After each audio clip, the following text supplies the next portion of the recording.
Today we will discuss about periodic functions, initial value theorem, final value theorem.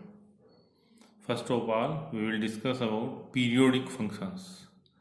A function fx is said to be periodic function with period capital T if for all x fx plus t is equal to fx. Further, fx plus 2t is equal to fx, fx plus 3t is equal to fx, fx plus nt is equal to fx, where t is a positive constant. The least value of t greater than 0 is called the period of fx, and fx is called periodic function. Fx plus t is equal to fx, fx plus 2t is equal to fx. Similarly, fx plus nt is equal to fx. Then t is called period and fx is called periodic function. First theorem, let fx be a periodic function. Periodic function means there is a positive constant t greater than 0 for which fx plus t is equal to fx, fx plus 2t is equal to fx, and fx plus nt is equal to fx, where n is equal to 1, 2, 3, 4. Fx be a periodic function with period t greater than 0, that is fx plus nt is equal to, this is the definition of periodic function. Then Laplace transform of periodic function fx will be equal to 1 upon e raised to 1 minus e raised to power minus pt integration 0 to t e raised to power minus px fx and dx. Laplace transform of fx is defined as 0 to infinity e raised to power minus px fx and dx. This is the definition of Laplace transform. Breaking this interval 0 to infinity into finite subintervals 0 to t, t to 2t, 2t to 3t, 4t and nt to infinity. 0 to t e raised to power minus px fx dx plus t to 2t e raised to power minus px fx dx plus 2t to 3t e raised to power minus px fx dx and so on. Putting x is equal to x plus t in this second integral and x is equal to x plus 2t in third integral and so on respectively, then we get Laplace transform of fx is equal to 0 to t e raised to power minus px fx. First integral is as such. In the second integral, we put x is equal to x plus t e raised to power minus px plus t and fx plus t dx. Then in third integral, we put x is equal to x plus 2t. X is equal to x plus 2t.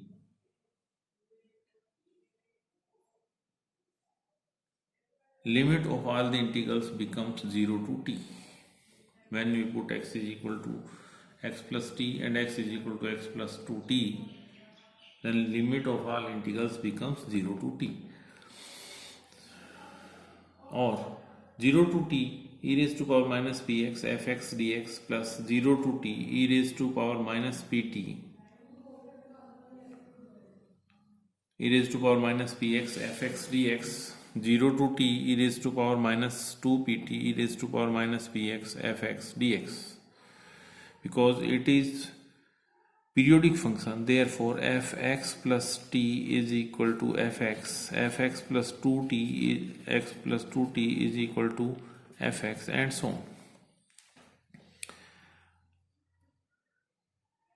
E raised to power minus pt common, e raised to power minus 2 pt common, therefore 1 plus e raised to power minus pt plus e raised to power minus 2 pt and so on, 0 to t e raised to power minus px fx dx.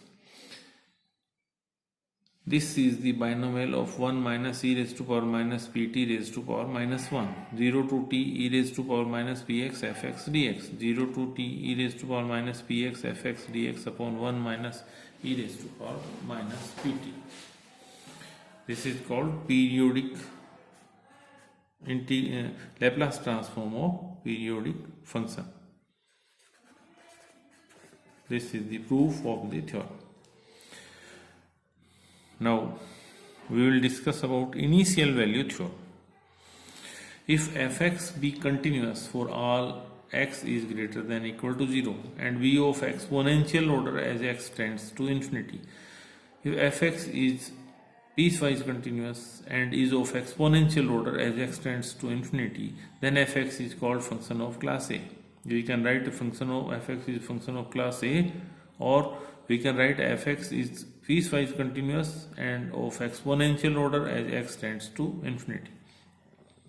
Then Laplace transform, and then limit x tends to 0 fx is equal to limit p tends to infinity p f bar p. This is called initial value theorem for Laplace transform. We know that the Laplace transform of first derivative of fx is p f bar p minus f0. We already proved this. Laplace transform of first derivative of fx is p f bar p minus f0. Or we can write this one as 0 to infinity e raised to power minus px f dash x dx is equal to p f bar p minus f0. This is the equation first. Taking limit of both sides of first as p tends to infinity, as p tends to infinity. Limit p tends to infinity, 0 to infinity e raised to power minus px f dash x dx is equal to limit p tends to infinity p f bar p minus f0. Or p tends to infinity p f bar p minus f0 is equal to 0 to infinity taking limit under the sign of integration e raised to power minus px fx dx. When we take limit p tends to infinity, e minus px becomes 0. Therefore, the whole integral is 0. Limit p tends to infinity, p f bar p is equal to f0, this one. Or we can write this as limit x tends to 0 fx, or limit p tends to infinity, p f bar p is equal to limit x tends to 0 fx, or limit x tends to 0 fx is equal to limit p tends to infinity p f bar p. This is called initial value theorem. Second theorem is final value theorem. If fx be continuous for all x is greater than or equal to 0 and v of exponential order as x tends to infinity and fx is of class A, then limit x tends to infinity fx is equal to limit p tends to 0 p f bar p. If a function is of class A, or we can write fx is piecewise continuous and is of exponential order as x tends to infinity, then limit x tends to infinity fx is equal to limit p tends to 0 p f bar p. We know that Laplace transform of first derivative of fx is defined as or given as p f bar p minus f0, or 0 to infinity e raised to power minus px f dash x dx is equal to p f bar p minus f0, equation first. In this proof, taking limit p tends to 0 of both sides of equation first. Limit p tends to 0, 0 to infinity e raised to power minus px f dash x dx is equal to limit p f bar p minus f0, or taking this limit under the sign of integration integration 0 to infinity limit p tends to infinity e raised to power minus px f dash x is equal to limit p tends to infinity p tends to 0 p f bar p minus f0. Taking limit p tends to 0, e minus px becomes 1.